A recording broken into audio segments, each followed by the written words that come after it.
Today we're going to solve abstract equations. The procedure I've got for solving abstract equations is this. Some of the steps will be skipped because that won't happen. But as we continue on in the book, we're going to get uglier equations that are going to require all the steps. Step 1, getting rid of parentheses is always important. Do that first by the distributive property. When you use the distributive property, make the parentheses go away. All right, make them just disappear completely. That is not going to happen today. We do not have any parentheses in the problems we're going to have today. But again, as we continue in the book, they will show up. All right. Step 2, get rid of all fractions by multiplying every term by the least common denominator of the fractions. Okay.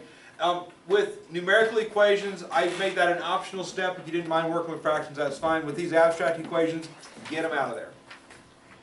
Not a single person is going to do better with these if fractions are there. So get the fractions gone, multiply by a common denominator, divide first, and multiply the result times the numerator. Move all terms with the desired variable to one side, all other terms to the other side. In step 3, that's where it matters what you're solving for. You're going to have an equation with a bunch of letters in it, and it's going to say solve for one of those letters. All right. So until I get to step 3, I don't even care what I'm solving for. Steps 1 and 2 are the same no matter what you're solving for.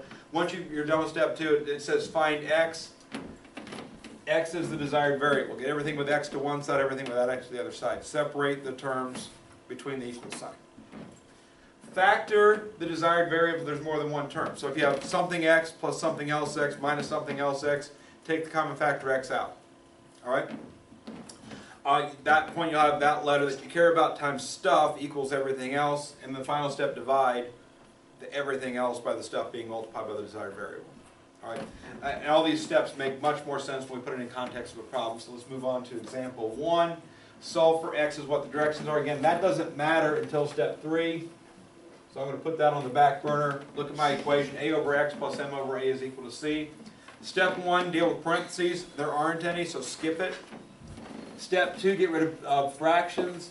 The common denominator of these fractions is xa, or ax, take your pick. And getting rid of fractions is what it always has been. You multiply by the common denominator. You divide first. xa divided by x is a times a is a squared. Multiply second. So divide, cancel out, multiply results. If I do xa times m over a cancels a, m times x is left over, it's plus mx. And then if I do xa times c, c isn't fractions, nothing cancels, so I just get acx. Okay.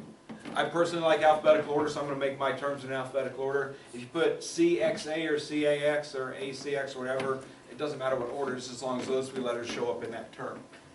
Okay, that's what steps 1 and 2 do. Every problem should get to this level before you worry about this direction. Solve for x.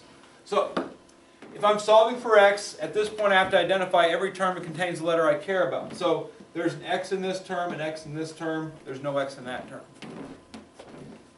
So what I'm going to do is I'm going to rearrange the problem so that all the x's are on one side, all the not x's are on the other side. So, a squared does not have an x, it's going to stay right where it's at.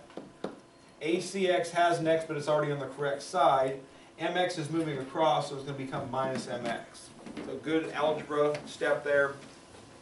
When you move things, you change signs. The things that don't move don't change signs. That's what step 3 is. That's after step 3, whatever it is you're solving for, every term containing that should be on one side. Every term on the other side should be not containing that. There should be a separation of the objects. All right? Step 4. This happens almost every single time. You're going to get multiple terms containing the same letter. Even if there's a bigger common factor that can be taken out there, take out only x. Whatever it is you're solving for, this right here, that's what you're going to take out in that step. What if there are 2 a's along with it? Only take out the x. Or just leave it like that, it'd be like ac minus If this was acx plus amx, x times ac minus am. Do that. Yep. Only take out x. All right. The final step, let me just say this, and this, in abstract sense, sometimes it doesn't make 100% sense. If I had the problem look like this, 8 equals x times 4. How do I solve that? Divide by 4, because the 4 is being multiplied by x, right? That's all that's happening here. Something equals x times something. I want this to just be x. So to make this work, I simply divide by AC minus m. And I got to divide both sides by AC minus m. That cancels that, leaving x, what I'm looking for, equals everything else to get the final answer. When you do an abstract equation correctly, you should be left with what you are looking for, x, equal to everything that isn't x. If there's any x's over here, you're going to be wrong. Alright, so x all by itself, everything that isn't x on the other side, and that's the correct answer.